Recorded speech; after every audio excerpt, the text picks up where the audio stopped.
తీర్చండి నా తండ్రి. మరి కుటుంబంలో ఉన్న సమస్యలను తీర్చండి నాయన. ప్రభా, మరి కొద్ది మాటలు మాట్లాడుతుండగా నీ పరిశుద్ధ ఆత్మశక్తితో నింపండి.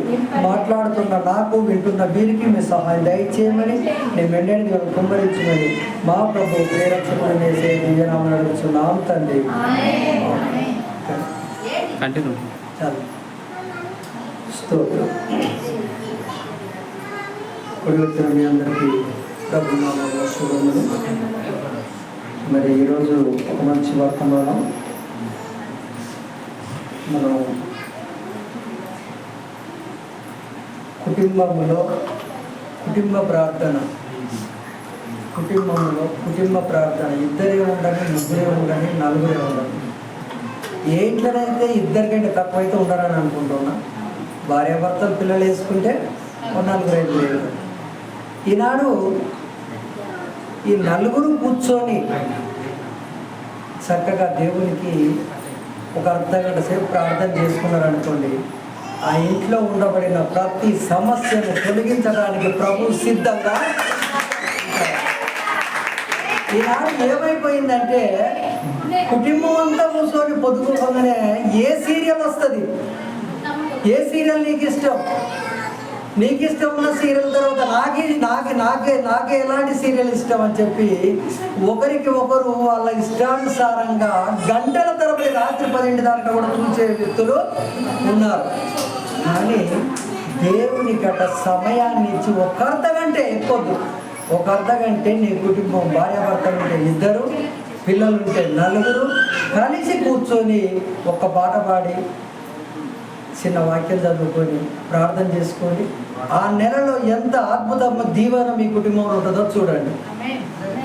అందుకోసము ఒక 2 కుటుంబాలను ఈరోజు కుటుంబ ప్రార్థనలో ఉండబడిన కుటుంబం ఎలా ఉంటుంది, కుటుంబ ప్రార్థన లేని కుటుంబం ఎలా ఉంటుంది ఈరోజు మనం నేర్చుకుందాం.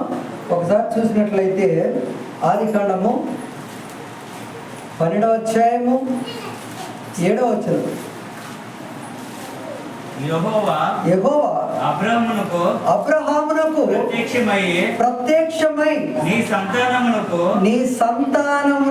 ఈ దేశం ఇచ్చేదను అని, ఈ దేశమే ఇచ్చేస్తానంటున్నాడట. ఒక దేశాన్ని చూపెట్టాడు అబ్రహాముకు. చూపించి అంటున్నాడు, అబ్రహమా నీకు మామూలు 10 గుంటలు కాదు, 10 ఎకరాలు కాదు ఇచ్చేది, ఒక దేశానికి దేశమే నీకు ఇవ్వబోతున్నాను. ఎందుకో తెలుసా? ప్రతి నిత్యము నీ కుటుంబములో ఏం జరుగుతుందో తెలుసా? ప్రార్థన విజ్ఞాపన జరుగుతుంది. ఇంకా చూడండి, చెప్పగా అతడు తన ప్రత్యక్షమైన యెహోవాకు ఒక బలిపీఠం కట్టెను.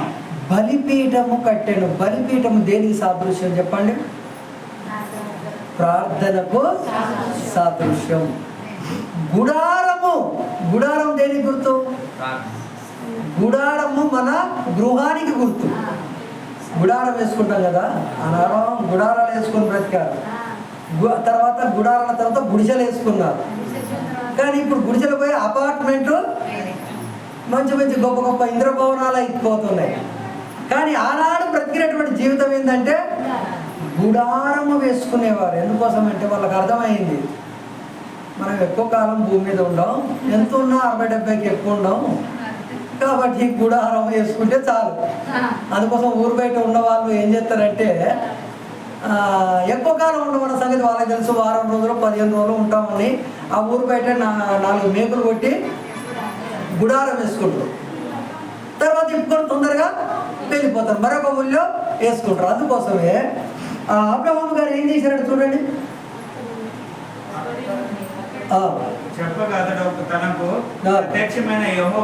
తనకు ప్రత్యక్షమైన యెహోవాకు ఒక బలిపీఠమును కట్టెను. ఒక బలిపీఠం అక్కడనే కట్టేశాడట.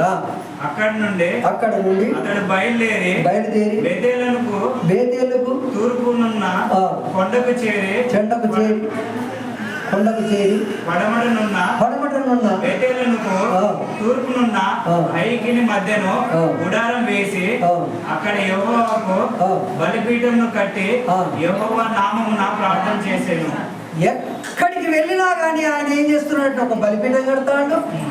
బలిపీఠం కట్టి అక్కడ ప్రార్థన చేస్తాడు. ఎక్కడికి వెళ్ళినా కానీ ఏడ గుడిసె ఇప్పి మళ్ళీ ఏడ గుడి చేసుకున్నా,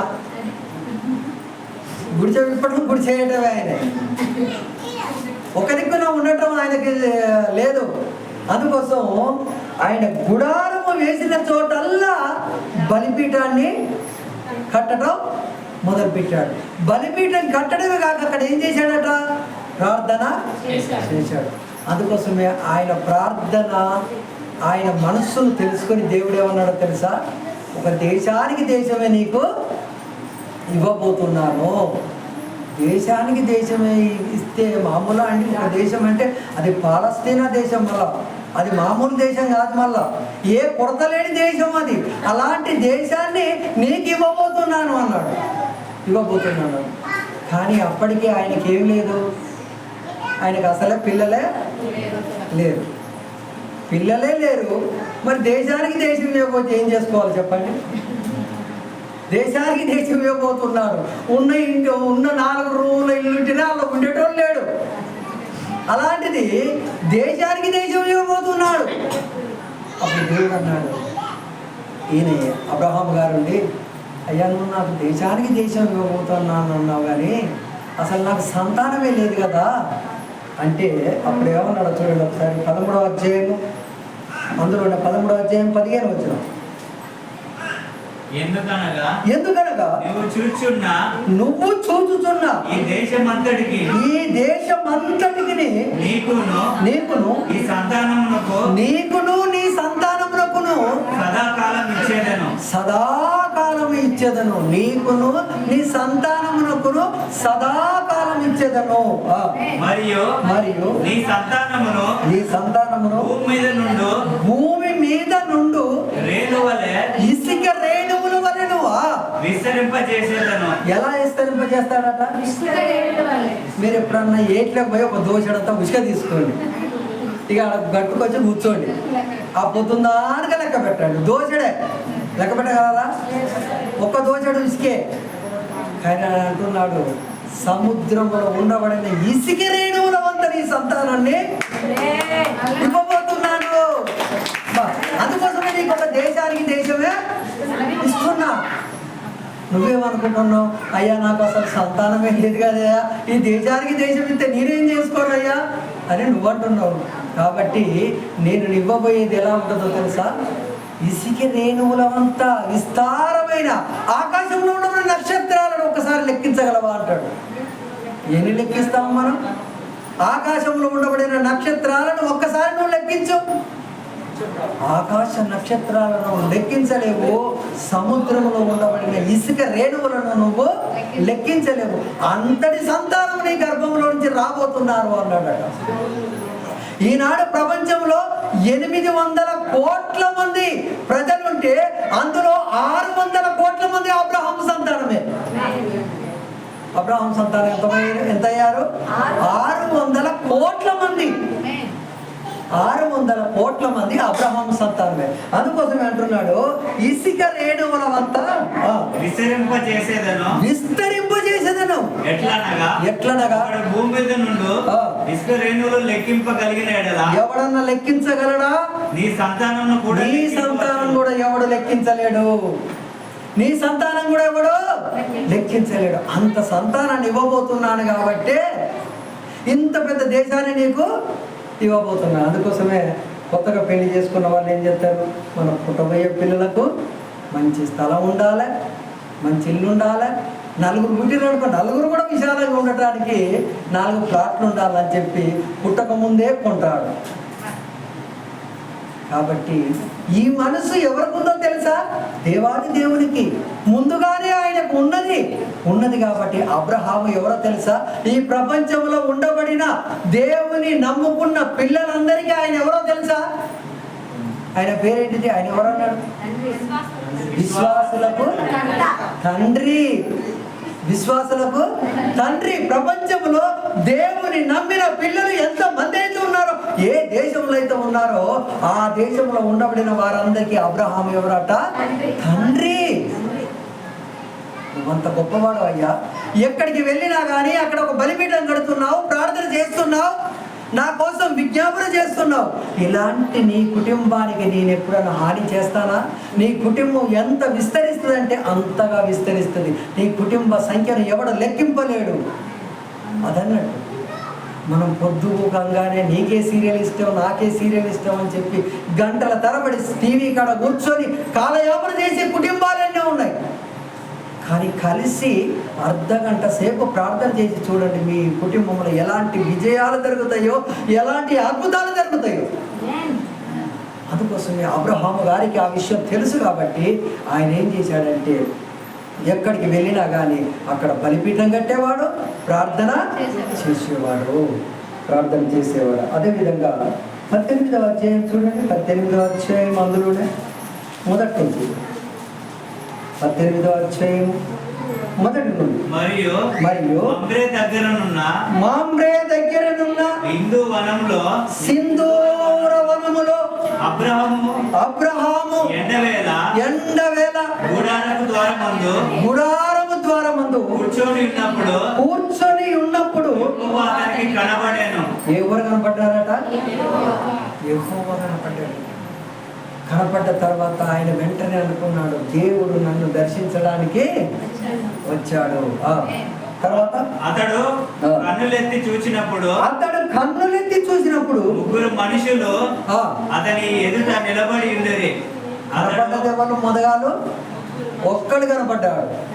తర్వాత ఎంతమంది కనపడ్డారు? ముగ్గురు కనపడ్డాడు. అందుకోసమే ఇప్పుడు తండ్రి, కుమార, పరిశుద్ధాత్మ ముగ్గురు కలిసి అతని ఇంటికి వెళ్ళిపోయారట. ఒక్కడు వస్తేనే వచ్చాడు అద్భుతం జరగాలి. ఒక్కడు ఆ ఇంటికి ప్రవేశం చేస్తేనే వచ్చాడు జరగాలి. ఇప్పుడు ఆయన కన్నులెత్తి చూసినప్పుడు ముందు యెహోవా కనపడ్డాడు. తర్వాత చూస్తే ఉంది ఆయన ఎంతమంది ఉన్నారు? ముగ్గురు ఉన్నారు. ఈనాడు ప్రపంచంలో చాలామందికి అసలు ముగ్గురు దేవుళ్ళ ఒక్కటి దేవుడు అని చాలామందికి అర్థం కాక దుర్విక్కునే వాళ్ళు చాలామంది ఉన్నారు. కానీ దేవుడు ఒక్కడే, వారి యొక్క తలంపులు ఒక్కటే. కాబట్టి బైబిల్ కూడా ఒక్కటే, బాప్తిసం కూడా ఒక్కటే. అందుకోసమే యేసుక్రీస్తు వారిని ఈ లోకానికి ఆయన పంపించి ఆయన ప్రణాళికను మొత్తం నెరవేర్చాడు. ఇప్పుడు ప్రతి మనిషిలో మనిషి ఒక్కడే. ఎన్నుంటాయి చెప్పండి? ఒక మనిషే ఉంటాడు. మనకు దూరంగా మనిషి ఒక్కడే ఉంటాడు. కానీ మనిషిలో ప్రాణం ఉంటుంది, ఆత్మ ఉంటుంది, శరీరం ఉంటుంది. ఇప్పుడు మనం చూసేది ఏమంటాం? మనం ఒక్కడే అంటాం. ఇప్పుడు ఆ ఒక్కట్లో ఎన్ని ఉన్నాయి?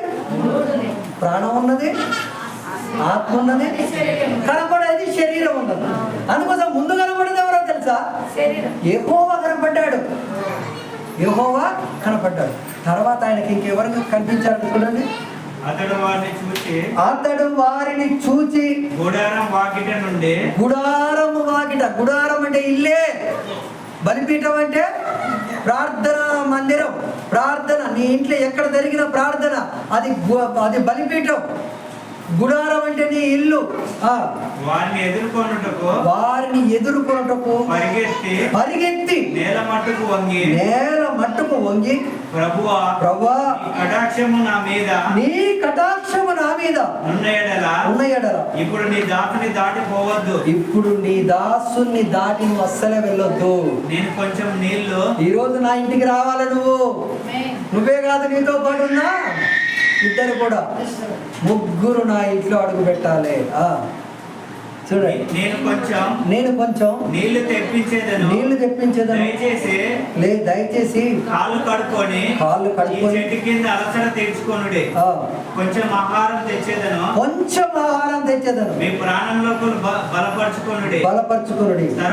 తర్వాత మీరు వెళ్ళవచ్చు. ఇది నిమిత్తం కదా మీ దాసుని యొద్దకు వచ్చిదిరా. నేను ఏదో కారణం ఉంటేనే మీరు వెతుక్కుంటూ వస్తారు నా ఇంటికి. ఏ కారణం లేని రారు కదా, ఎందుకో వచ్చారు, ఏదో చేస్తారు మీరు వెళ్ళే లోపల. అది నాకు తెలుసు, ఆ విషయం నాకు తెలుసు. కాబట్టి ఈరోజు నా ఇంట్లో మంచి ఆతిథ్యం తినాలి, మీరు మంచి భోజనం తినాలి. అబ్రహాం ఇంటికి పోయాడు, మంచి భోజనం పెట్టాడని మీరు ఎప్పుడు జ్ఞాపకం ఉంచుకోవాలి. అలాంటి భోజనం నేను ఏర్పాటు చేస్తాను, రండి నా ఇంటికి అన్నాడు. అనగానే వారు నీవు చెప్పినట్లు చేయమనగా ఏమంటాడు? నువ్వు ఏదైతే చేస్తానంటాడో నువ్వు చెప్పినట్టే చేయని ఇంటికి వస్తామంటున్నారు.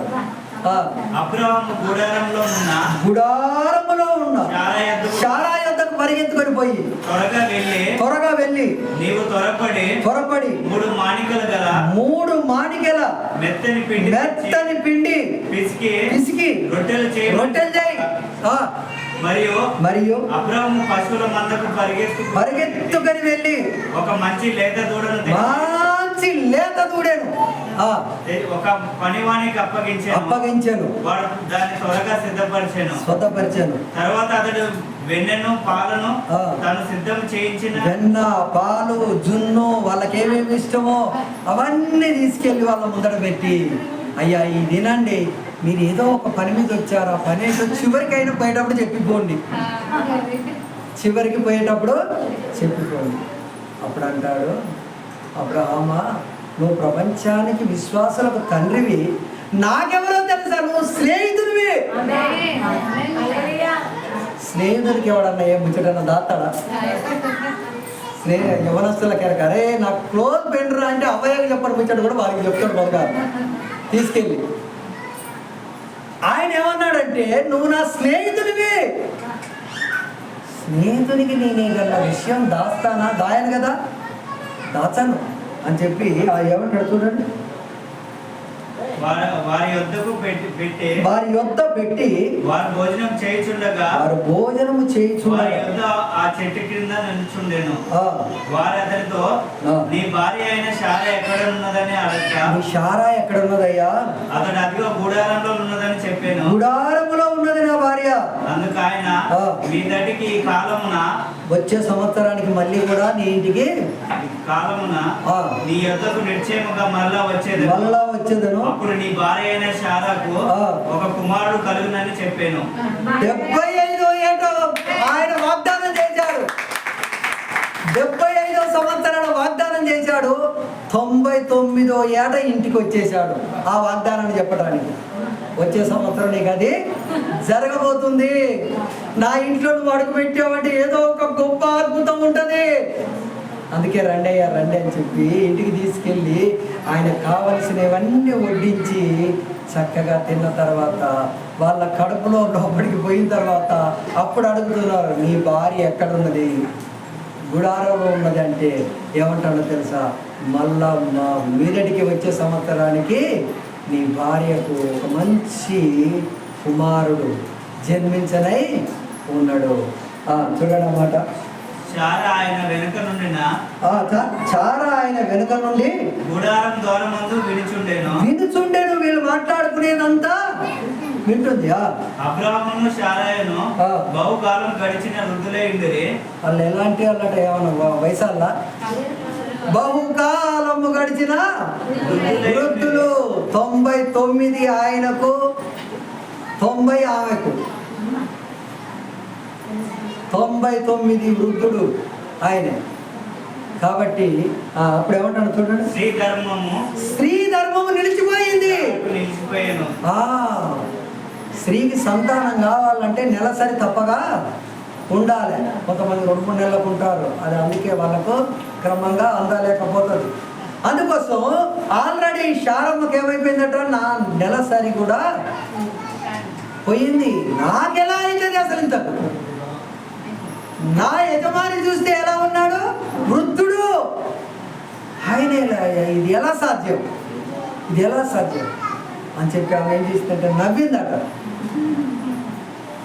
ఇది జరుగుద్దా? పుట్టిటి మాటలే ఉన్నట్టునే నవ్విందట. చూడండి, శారా నేను బలము ఉడిగిన దానను తర్వాత నాకు సుఖం కలుగునా, నా యజమానుడును వృద్ధుడై ఉన్నాడు కదా తనలో నవ్వుకొనేను. అంతటా యెహోవా అబ్రాహాముతో వృద్ధురాలైన నేను కనగలనా? నేను నిశ్చయంగా ప్రసాదించేదనా అని శారా నవ్వేనలా. శారా గుడారంలో ఉండి నవ్విన సంగతి ఇక్కడ అర్థమైపోయింది. నీ భార్య నవ్వుతుందయ్యా నేను చెప్పిన ముచ్చటకు, నవ్వుతుంది అని అంటే ఆమె ఏమన్నదట చూడండి. యెహోవాకు అసాధ్యమైనది ఏదైనా ఉన్నదా? మీదటికి ఈ కాలమున నిర్ణయ కాలమందు తిరిగి వచ్చేదను. అప్పుడు శారాకు కుమారుడు కలుగును. పేరుతో సహా చెప్పేశాడు. పుట్టక ముందు పేరు. మనం పుట్టక ముందు పుల్లలు కుట్టుకుంటాం. కొంతమంది గర్భంలో ఉన్నప్పుడు పుట్టేది నా కొడుకో బిడ్డ అని చెప్పి అంటే ఇంకా పంది ఎద్దో తీరదని పుట్టక ముందు ఏంటంటే పుల్ల కుట్టుకుంటున్నాడు. పుట్టక ముందు పుల్ల కుట్టుకుంటాడు. కానీ ఈయన పుట్టక ముందే పేరు పెట్టిపోయాడట. నీ గర్భంలో కుమారుడు పుట్టబోతున్నాడు. ఆ కుమారుడు పేరేంటో తెలుసా? ఇస్సాకు. ఇస్సాకు. ఇలా చెప్పినప్పుడు ఆ శారమ్మకు అసలు అర్థం కాలేదట. ఏంది అసలు ఇంతకు? నేను పండు ముసలమ్మనైపోయాను, 90 ఏళ్ళ ముసలమ్మ నేను, నా యజమాని 99 ఆయనే, 90 నాకు. ఇది ఎలా సాధ్యం? ఇది ఎలా సాధ్యమని ఆయన నవ్వితే యెహోవా ఏమన్నాడో తెలుసా? ఇది యెహోవాకు అసాధ్యమా? సమస్తము సాధ్యము. సమస్తము సాధ్యమైనటువంటి ఆయనకు ఈ చిన్న పని అసాధ్యమా అని అన్నప్పుడు ఆమె భయపడిపోయిందట. అసలు ఇంతకు నేను నవ్వితే అప్పుడు వెంటనే అక్కడ ఆయన చెప్తూనే ఉన్నాడు.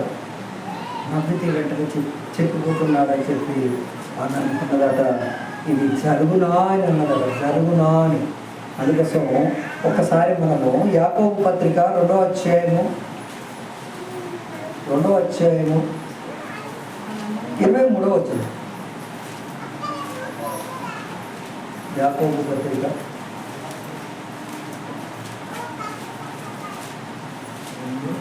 2వ అధ్యాయము 23వ వచనం. కాబట్టి అబ్రహాము దేవుని నమ్మాను. అబ్రహాము ఎవరు నమ్మాడట? దేవుని నమ్మాను. అది అతనికి నీతిగా ఎంచబడేను. అది అతనికి నీతిగా ఎంచబడేను. దేవుడు నమ్మిన పిల్లలు ఏంటిదో తెలుసా? ఒక నీతి ప్రవర్తనలోకి వచ్చేవారు అన్నట్టు. అనే లేఖనము నెరవేర్చబడి ఉన్నది. మరియు దేవుని స్నేహితుడని అతనికి పేరు కలిగాను. అతనికి పేరేం పెట్టాడట? దేవునికే స్నేహితుడైపోయాడట అబ్రహాము.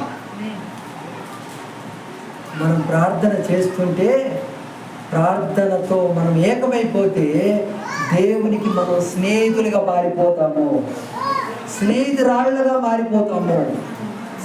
ఈ లోక స్నేహితుడు ఎలా ఉంటుందో తెలుసా? ఎప్పుడు సమయం చూసి ఎన్నుపోటు పొడిచే స్నేహితులు ఉంటారు. కానీ ఈ స్నేహితుడు అలాంటి వాడు కాదు. నీ కోసం ప్రాణం పెట్టడానికి కూడా సిద్ధంగా ఉంటాడు. నీ కోసం ప్రాణం పెట్టే స్నేహితుడు. అందుకోసం నీ కుటుంబంలో ప్రార్థన జరగటం చాలా గొప్పది. కుటుంబ ప్రార్థన జరగాలి. నెలకొక్కసారైనా దైవజనుడు పిలిపించుకొని కుటుంబ ఆరాధన లెక్క ఆ కుటుంబంలో విజ్ఞాపన చేసుకుంటే అది ఇంకా మంచిది. అందుకోసం ఆయనకి ఏమని పేరు పెట్టాడట? నీవు నాకు స్నేహితుడు. స్నేహితుడికి ఏమి ఉంచడం దాస్తాడా అంటే దాయడు. అందుకోసం ఇప్పుడు ఈ స్నేహితుడికి ఒక విషయం జరగబోతుంది, ప్రమాదం. ఆ ప్రమాదాన్ని ఎలా చెప్తున్నాడు చూడండి. అదే ఆదికాండం 18వ అధ్యాయము 16వ వచనం. అప్పుడు మనుషులు అక్కడి నుంచి లేచి సొదొమ తట్టు చూచిరి. వీళ్ళు భోజనం చేశారు, మంచిగా దీవెనిచ్చారు. తర్వాత ఇంటి నుండి వెళ్ళిపోయేటప్పుడు దేనికేం చూస్తున్నారట వీళ్ళు? సొదొమ గొమొర పట్టణం పోలి చూస్తున్నారట వీళ్ళు. అయ్యో, నాశనమైపోయే పట్టణం ఇదేనా, నాశనమైపోయే పట్టణం ఇదేనా అని చెప్పి పదే దాని వైపు చూసినప్పుడు, మన ఇంటికి ఎవరన్నా వచ్చి పదే దాని వైపు చూసినప్పుడు మనకు ఒక అనుమానం వస్తుందా రాదా? ఎందుకు ఒక పదే అటుకెళ్ళి చూస్తున్నారు, ఏమున్నది అక్కడ అని అనుమానం వస్తుంది. ఈయన కూడా అదే అనుమానం వచ్చేసింది. ఏంటయ్యా మీరు పదే ఎడు చూస్తున్నారు? సొదొమ గొమొరకేం చూస్తున్నారు? ఏంటయ్యా అని అడిగితే ఏమంటున్నాడు చూడండి, అబ్రాము వారిని సాగు పంపుటకు వారిని సాగనంపుతున్నాడట. వారితో కూడా వెళ్ళాను, వారితో కూడా వెళ్ళాను. అప్పుడు యెహోవా నేను చేయబోవు కార్యము అబ్రాముకు దాచెదనా. చూడండి, స్నేహితుడు అబ్రహాం ఎవరో స్నేహితుడు. నేను చేయబోయే కార్యం నా స్నేహితుడికి నేను చెప్పకుంటుంటానా? అబ్రహాముకు దాచను. నేను ఏ పని చేయబోతున్నానో ఈ భూమి మీద అబ్రహాముకు అసలే దాచను. ఎంత గొప్ప బంధం చూడండి. కుటుంబ ప్రార్థన అంటే అంత గొప్పది ఉంటుంది. కుటుంబ ప్రార్థన లేని ఇల్లు ఎలా ఉంటుందో తెలుసా? ఎవరికి వాడే యమునా తీరుగా ఉంటుంది. ఒకరంటే ఒకరు పడదు, పొట్లాటలు, సమస్యలు, బాధలు, ఇబ్బందులు అలా ఎదుర్కొంటూ ఆ కుటుంబంలో ఎప్పుడు నెమ్మది ఉండకుండా ఉండే విధానంగా ఉంటుంది. అందుకోసం ఇంకేమంటాడు అన్నమాట, నేను అబ్రహాముకు దాచెదనా. అబ్రహాము నిశ్చయముగా బలము గల గొప్ప జనము అగును. ఇప్పుడు ఈయన కడపలో 10 మంది పుడతారు. పిల్లలు ఎంతమంది పుడతారు? ఒక్కడే. అందుకోసం అంటున్నాడు. ఆయమన్నాడు అట, ఒక్కడు దాలట. అడ్డమైన వాళ్ళు 4 అయినా ఫలితం ఉండదట ఆయనకి. అందుకోసం ఆయమన్నాడు ఒక్కడు దాలంటాడు. ఒక్కరి ద్వారానే ఎంతో మందిని స్థాపించడానికి సిద్ధంగా ఉంటాడు. అందుకోసం అబ్రహాంకి ఇచ్చిందే ఒక్కడు. అందుకోసం ఒక్కడే వందలాది మంది అయిపోయారు. 600 కోట్ల జనాభా ఆయనది ఈనాడు ప్రపంచంలో. అబ్రహాం సంతానం ఉన్నది మొత్తం 800 కోట్లు అయితే అందులో 600 కోట్లు అబ్రహాం యొక్క సంతానమే. చూడండి, ఆయన ఒక మాట అన్నాడంటే మాట తప్పే దేవుడు అన్నాడు. ముందే అన్నాడు, ఇసుక రేణువుల వంత నీ సంతానాన్ని నేను విస్తరింపజేస్తాను అన్నాడు. ఆకాశ నక్షత్రముల అంతా విస్తరింపజేస్తాను అన్నాడు. అంటే నీ ప్రార్థన, నీ పరివర్తన ఆయనకు నచ్చిందనుకో, ఆయన ఇచ్చిన మాటను అస్సలే రద్దు చేయడు. ప్రపంచాలు ఉంటాయి. ఓట్లకు ముందు ఓ మాట ఉంటుంది, ఓటు ఎక్కినాక ఓ తీరు ఉంటుంది, గద్దె ఎక్కినాక ఇంకో తీరు ఉంటుంది, దిగిపోయే ముందు ఇంకో తీరు ఉంటుంది. అలా రోజుకొక తీరుగా మార్చేది ఉండదు. అసలు మార్చేది ఉండదు. ఆయన శాసనం చేసిండంటే అది జరగవలసింది. అలాంటి గొప్ప శాసనం ఆయన చేస్తాడు. అందుకోసమే కుటుంబ ప్రార్థన లేని విషయాన్ని మాట్లాడుతున్నాం. మనకు టైము చాలా అయిపోతూనే ఉంది. 19వ అధ్యాయం చూడండి. అందులో 19వ అధ్యాయం మొదటి నుంచి.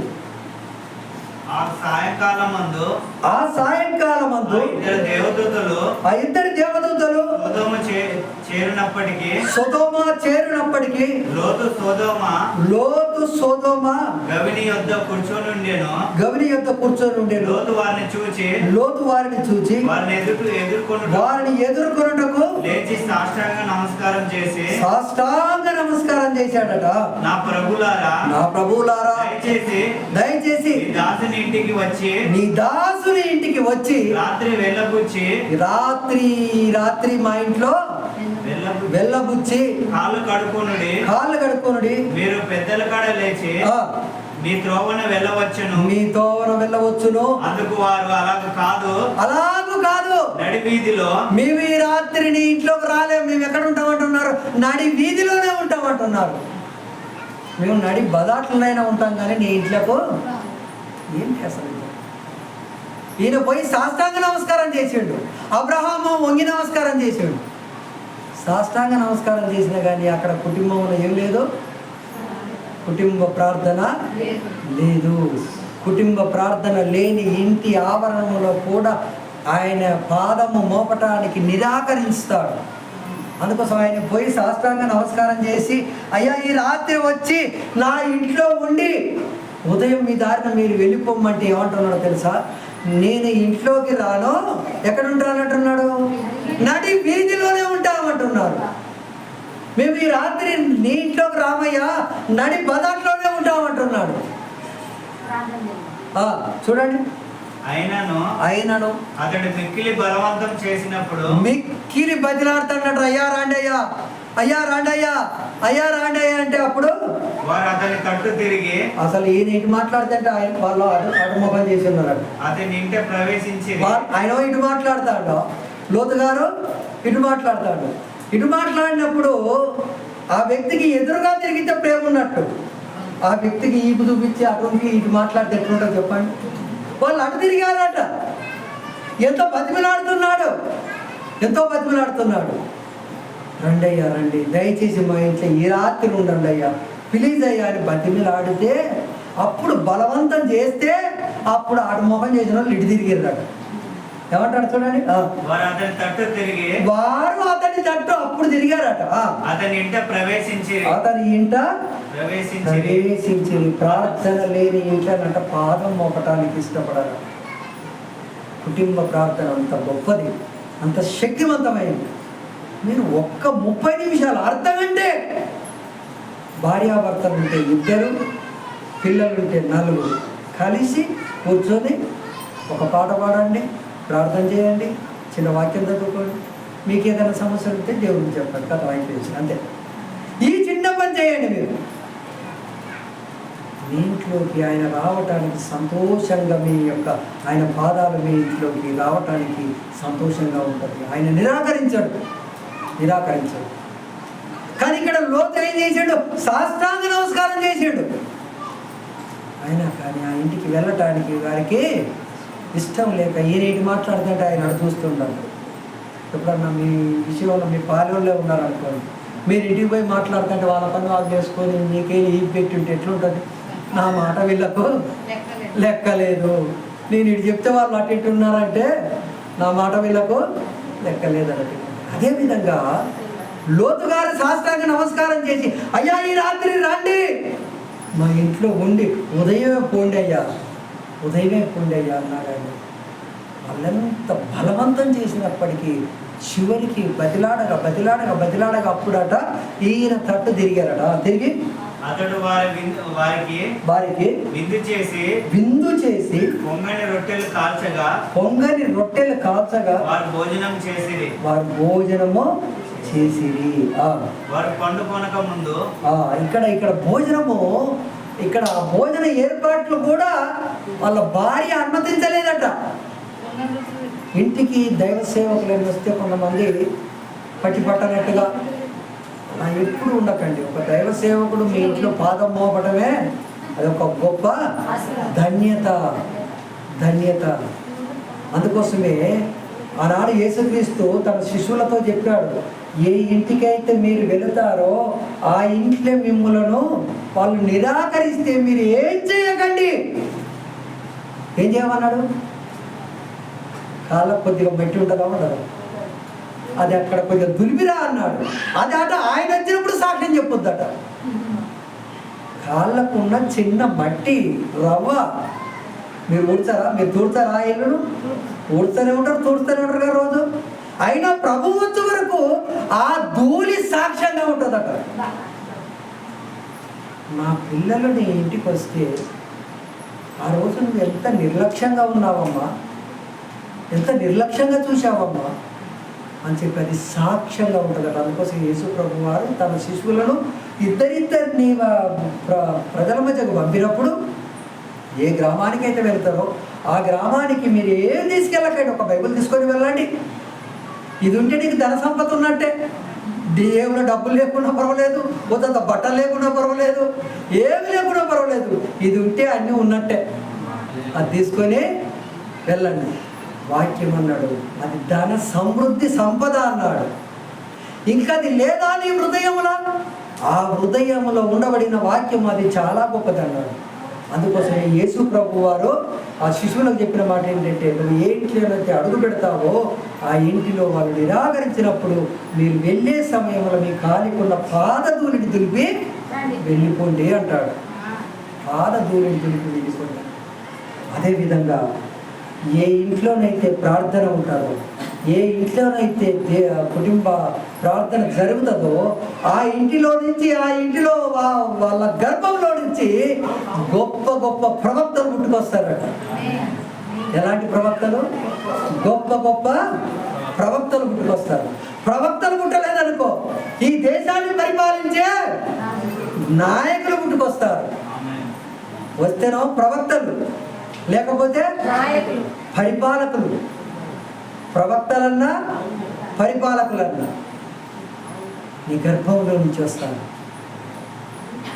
ఎప్పుడైతే ఈ కుటుంబంలో లోతు కనీసానికి అబ్రహాముతో కొన్ని సంవత్సరాలు జీవించాడు, కొన్ని సంవత్సరాలు ఉన్నాడు, కానీ ఎక్కడ ఒక్క బలిపీఠం కూడా కట్టలేదు. కుటుంబంలో ఐక్యత అన్నది లేదు. భార్యతో మాట, బిడ్డలతో మాట, ఎవరికి నువ్వు తోచినట్టు వాళ్ళే వారి వారి ఇష్టానుసారంగా బ్రతికారు. ఇష్టానుసారంగా బ్రతికిన కుటుంబము ఎలా ఉందో ఒక్క మాట చూసుకొని మనం ముగించుకుందామండి. 19వ అధ్యాయం 36వ వచనం.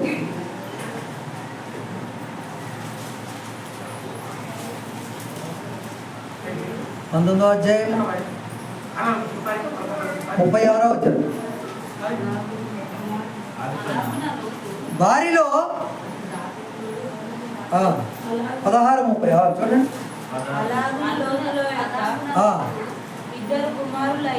అలాగలో లోతు యొక్క ఇద్దరు కుమారులు వారిలో పెద్ద కుమారుని కని వాడికి పేరు ఏం పేరట? మోయాబు.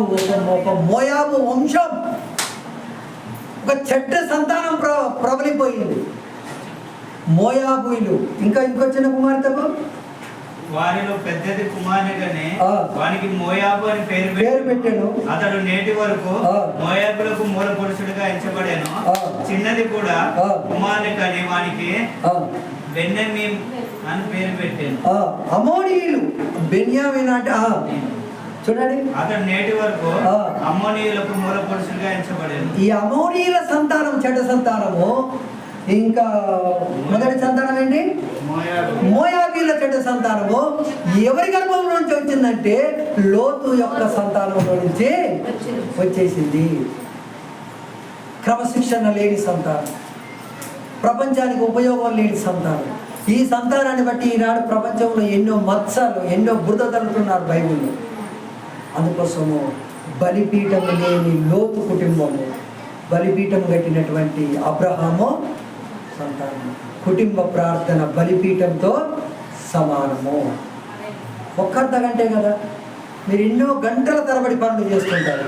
ఒక్క అర్ధ గంట సాయంకాల సమయంలో మీ పనులన్నీ తీరినాక, వంట చేసుకున్నాక అన్నీ తీరినాక, అమ్మ రండి కూర్చుందాం, కొంచెం ప్రార్థన చేసుకున్నాం.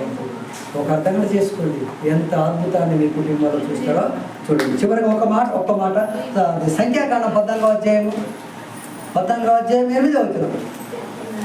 సంఖ్యాకాండం 14వ అధ్యాయము. యెహోవా తన యందు ఆనందించిన ఎడల ఆ దేశంలో మనలను చేర్చి దానిని మనకిచ్చును. ముందట ఎవరు సంతోషించాలట? నువ్వు చేసే పనిని బట్టి, నువ్వు చేసే ప్రార్థనను బట్టి యెహోవా సంతోషించాలట. అబ్రహాం వచ్చేసాడు. అబ్రహాం ఇంటికి రాగానే ఆయన సంతోషం అనిపించింది. ఏంటి అసలు? ఇంత ఆర్భాటంగా పనిచేస్తున్నాడు, ఇంత పట్టుదలతో నాకు భోజన పదార్థాలను చేస్తున్నారని చెప్పి అది చూసి ఆయన సంతోషించాడట. అందుకోసం యెహోవా మన యందు సంతోషించిన ఎడల ఏ దేశం అయితే మంచిది ఉంటుందో ఆ దేశం మంచి దేశాన్ని నీకు ఇస్తాడట. ఏదైతే మంచిది ఉంటుందో మంచిది నువ్వు ఇస్తావట. ఇప్పుడు నీ పిల్లలకు ఎప్పుడన్నా నువ్వు చెడ్డది ఇస్తావా? ఎప్పుడు నా పిల్లలకు మంచిదే ఇవ్వాలన్న ఆలోచన నీకు ఉంటుంది. అందుకోసం ఆయన సంతోషంగా ఉన్నాడనుకో, నీకు ఎప్పుడు మంచి దేశంలో మంచి కార్యం జరిగేటట్టు, మంచి ఉన్నతమైన ఒక ఘన కార్యములు చేసే విధంగా నీ కుటుంబాన్ని దేవుడు ఒక ఉన్నతమైన స్థితిలో ఉంచడానికి సిద్ధంగా ఉంటాడు. అందుకోసమే కుటుంబ ప్రార్థన లేని కుటుంబం లోతుది, కుటుంబ ప్రార్థన ఉన్న కుటుంబం అబ్రహాం. ఈ రెండు కుటుంబాలు ఎలా ఉన్నాయో ఈరోజు మీ కళ్ళ ముందు పెట్టాను. దాన్ని బట్టి నిర్ణయం మీరే తీసుకోవాలని మనం చేస్తూ చిన్న ప్రార్థన ముగిస్తూ ఈ విజ్ఞాపన ముగిస్తున్నాం. ఆమె మొదటి ప్రార్థన చేసుకున్నాం. కుటుంబ ప్రార్థన కలిగిన కుటుంబం ఎలా ఉంటుందో